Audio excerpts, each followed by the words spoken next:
Hello friend, welcome to स्मा classes. आज का टॉपिक होने जा रहा है हमारा स्वतंत्रता का अधिकार। अनुच्छेद 23 से 24, 25 से 28 और 30 सभी देखेंगे। पहला है शोषण के विरुद्ध में जो अधिकार था वो अनुच्छेद 23 से 24 में मिला था। शोषण यानी कि बंधुआ मजदूर की समाप्ति। पहले के समय बंधुआ मजदूर होते थे तो उसकी समाप्ति हुई धारा 23 में। मनुष्य की खरीद बेच तथा जबरदस्ती काम करवाने की मनाही दी गई और बंधुआ मजदूर को दंडनीय अपराध घोषित किया गया। जो लोग बंधुआ मजदूर बनाएंगे उन्हें बहुत ही दंडनीय अपराध मिलेगा। उसके बाद है कि इसमें अपवाद यह है कि आवश्यक सेवाओं के संदर्भ में तथा सार्वजनिक कल्याण के पूर्ति के लिए कार्य करवाया जा सकता है। यानी कि जो मजदूर हैं वो अपना हक के लिए काम कर सकते हैं और सार्वजनिक कल्याण जिससे कि सभी का कल्याण हो वो काम भी वो कर सकते हैं। उसमें वो काम के लिए उनको मनाही नहीं है। ये है धारा 23 और 24 में देखेंगे कि बच्चे द्वारा कारखाने में काम करवाना ये सब पर रोक लगवाना। संविधान धारा 24 में आता है कि 14 वर्ष के कम आयु के बच्चे को ना ही कारखाने में काम करवाना है, ना ही फैक्ट्री कंपनी में होते हैं काम करवाना ही नहीं है। 14 साल के बच्चों के बाद काम कर सकते हैं लेकिन उससे पहले नहीं करवाना है।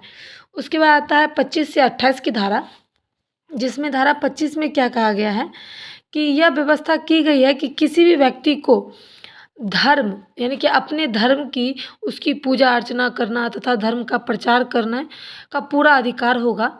और इसमें ध्यान यह रखना है कि इसे सार्वजनिक अनुशासन एवं व्यवस्था, सामाजिक नैतिकता तथा स्वास्थ्य पर कुप्रभाव नहीं पड़ना चाहिए। यानी कि अगर आप पूजा अर्चना कर रहे हैं, अगर आप मंदिर बना रहे हैं, चाहे कोई भी पूजा स्थल से कोई कार्य चल रहा है तो उससे समाज में, नैतिकता में यानी कि राजनीतिक में, व्यवस्था में, स्वास्थ्य पर, ये सब पर कोई कुप्रभाव नहीं पड़ना चाहिए। अनुच्छेद 25 यानी कि धारा 26 के बारे में आप बात करेंगे कि यह व्यवस्था की गई है कि व्यक्ति को धार्मिक स्थान संस्थापित करना, इन संस्थानों के नाम पर धन एकत्रित करने का अधिकार होगा।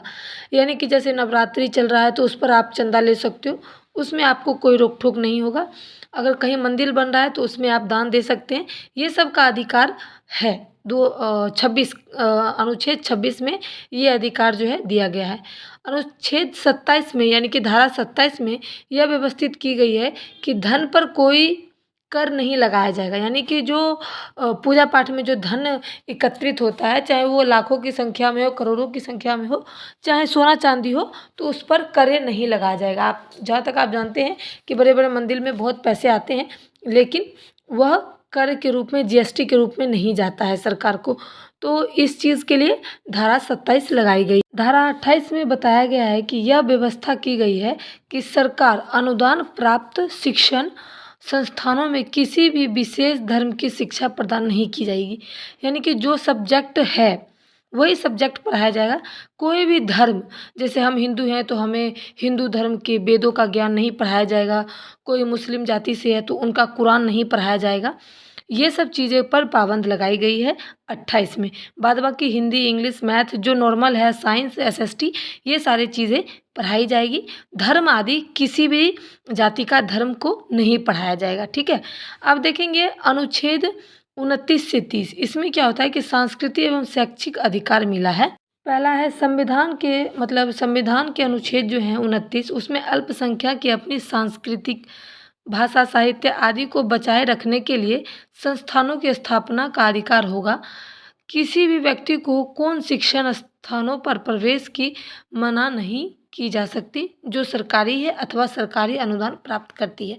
यानी कि ये बताया गया है अनुच्छेद 29 यानी कि धारा 29 में अपनी सांस्कृतिक, जो उसकी सांस्कृतिक है, भाषा साहित्य है, जो पढ़ाई होता है भाषा साहित्य आदि सबको बचा के रखना है। क्योंकि हमारे देश से हिंदी भाषा भी लुप्त होती जा रही है, उसको भी हमें बचाना है क्योंकि वो मातृभाषा है, संस्कृत की भाषा। ये सारी चीज़ों को बचाना बहुत ही आवश्यक है। और साथ में ये अधिकार भी दिया गया है कि किसी भी व्यक्ति को कोई भी शिक्षण स्थान यानी कि कोई भी पढ़ाई का जो स्थान है, यानी कि स्कूल, कॉलेज, विद्यालय जो भी है, उसको मना नहीं किया जा सकता है। जाति के कारण या कोई भी चीज़ के कारण मना नहीं किया जा सकता है। खास करके जो सरकारी हो, जो सरकारी अनुदान से अनुदान प्राप्त करते हैं, यानी कि जो सरकारी लोग हैं, जो सरकारी स्कूल हैं, वो खास करके इस चीज़ों को नहीं मना करेंगे। सभी धर्म के लोग वहाँ जाएंगे पढ़ने के लिए। सरकारी सभी के लिए होता है तो उसमें मना नहीं करना है। प्राइवेट में मना कर भी सकते हैं लेकिन सरकारी में बिल्कुल नहीं। ये धारा 29 के अंतर्गत है। और धारा 30 में क्या होता है कि यह प्रबंधन किया गया है कि अल्पसंख्यकों को अपनी सांस्कृतिक धरोहर को सुरक्षित रखने के लिए शिक्षण संस्थानों की स्थापना का अधिकार होगा। राज्य की ओर से शिक्षण संस्थानों को आर्थिक सहायता उपलब्ध कराने के संदर्भ में कोई भेदभाव नहीं किया जाएगा। यानी कि जो धारा 30 है उसमें अल्पसंख्यकों मतलब जो भी सांस्कृतिक धरोहर है उस चीज़ों को देखते हुए जो शिक्षण स्थानों की स्थापना होगी। शिक्षण मतलब कि पढ़ना, जहाँ पर कोई भी विद्यालय होगा वो सारी चीज़ों की स्थापना होगी और राज्य सरकार जो है इन संस्थानों के लिए अपना सहायता देंगे और जो भी उपलब्ध कराता है, जो भी उपलब्ध कराने की चीज़ होंगी वो भी उपलब्ध कराएंगे। लेकिन उस संस्थानों में कोई भेदभाव नहीं किया जाएगा, सभी जाति के बच्चे पढ़ने जाएंगे। धारा 30 में यह भी बताया गया है। बहुत जगह आप सुने होंगे ये अर्ध सरकारी यानी कि आधा प्राइवेट है, उसकी अगर सारी चीज़ें अच्छी होती है तो उसे अर्ध सरकारी बना दिया जाता है, यानी कि सरकार भी उसमें अपना मदद देती है, कोई भेदभाव नहीं रखती है। ऐसी संस्थाओं को ऐसे स्थानों को धारा 30 में रखा गया है। वीडियो पसंद है तो like share support. Thanks for watching my video.